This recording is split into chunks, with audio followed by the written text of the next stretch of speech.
Welcome to Steve's World UK. Today I'm on Salisbury Plain in Wiltshire. So today, the lost village of Imber, which is now a military training ground, is part of my world.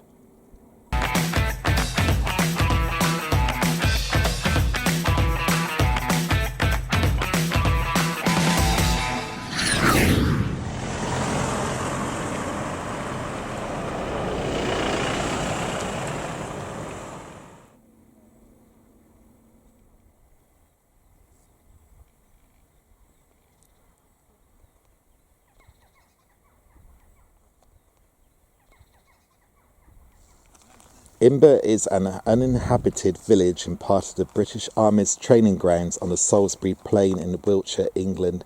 It's situated in an isolated area of the plain, about 2.5 miles west of the A360 road between Tilshead and West Lavington.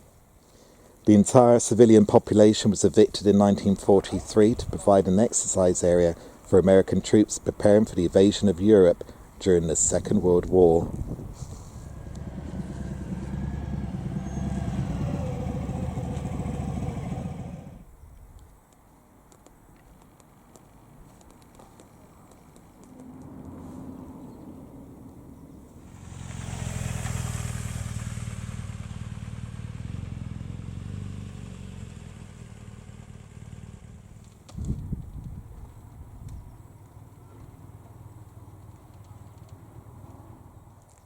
It is, however, important to stay on the carriageway due to danger of unexploded military debris.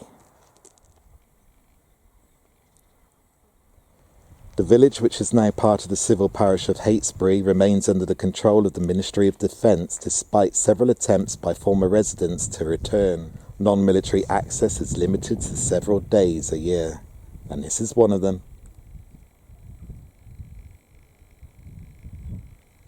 The settlement in the area began before the period of Roman rule in the British Iron Age or earlier.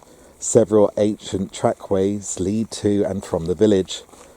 The first documentary evidence of Imber's existence comes from Saxon times, with a mention of the village in 967. Imber is also recorded in the Domesday Book, at which time it is believed to have had a population of around 50. The village's church of St. Giles dates from the 13th century and has notable wall paintings from the 15th. By the 14th century, the population of the village had risen to about 250, where it is believed to have remained until the 19th century. Population peaked at 440 as recorded in the census of 1851, declining to around 150 by the time of Imber's abandonment.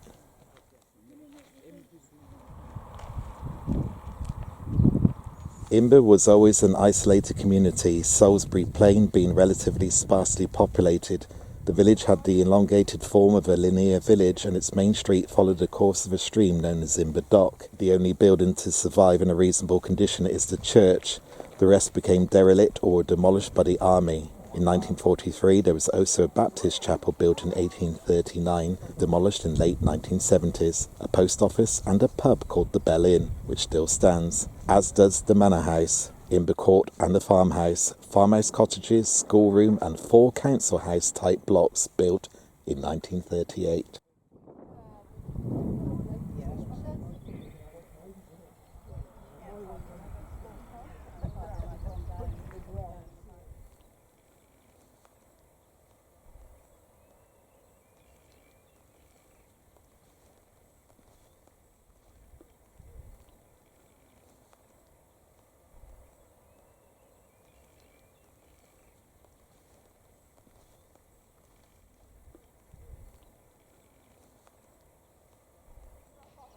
Right, so we're now heading to the church, just at the top of that little hill there.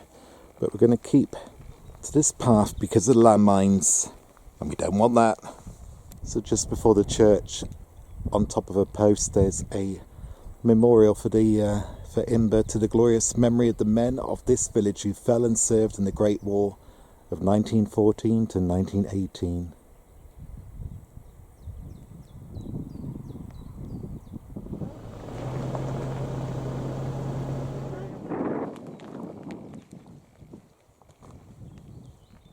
So as you can see, the church is cornered off by this fence that's currently out of bounds, probably due to the situation at the moment of the pandemic. And this is as far as we can get.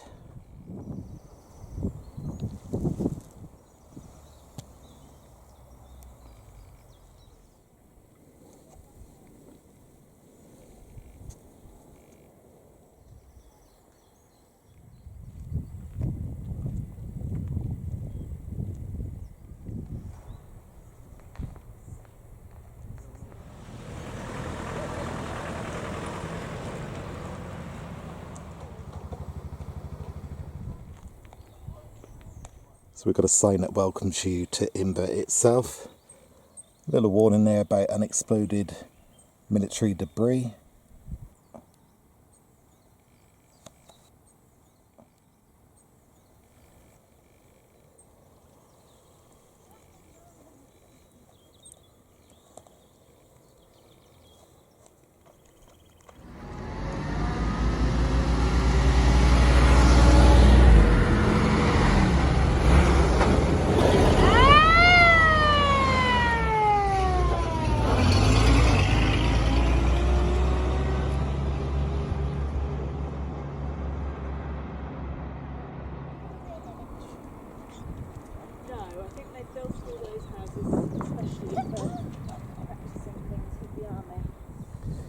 After the war, the village was used extensively for training, particularly preparing soldiers for service in the urban environments of Northern Ireland during the Troubles, and several empty house-like buildings were constructed during the 1970s to aid training. Since 1988, urban warfare training has been centred at a purpose-built complex at Cophill Down, about 3 miles to the southeast.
So luckily we're just at the far end of the village now, and at the moment we've been unfortunate, or fortunate enough I should say, to not come across any dangerous unexploded bombs.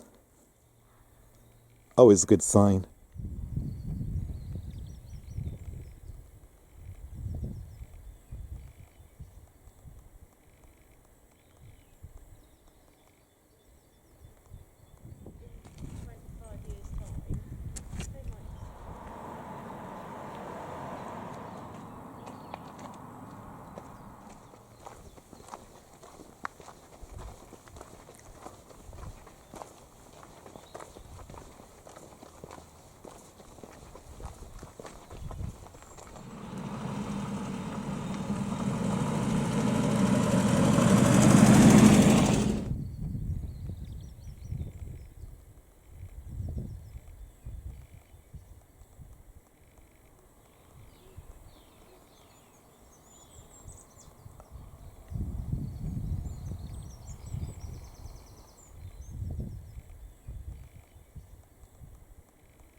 So that's going to do it for today. Thank you for joining me. Don't forget to subscribe and click that notification bell so you don't miss out on great future content from Stevie's World UK. Until next time, be safe, be good, be kind, and be careful. It takes 24 hours for the world to turn once, but only 2 seconds to like or subscribe to see great future content from Stevie's World UK.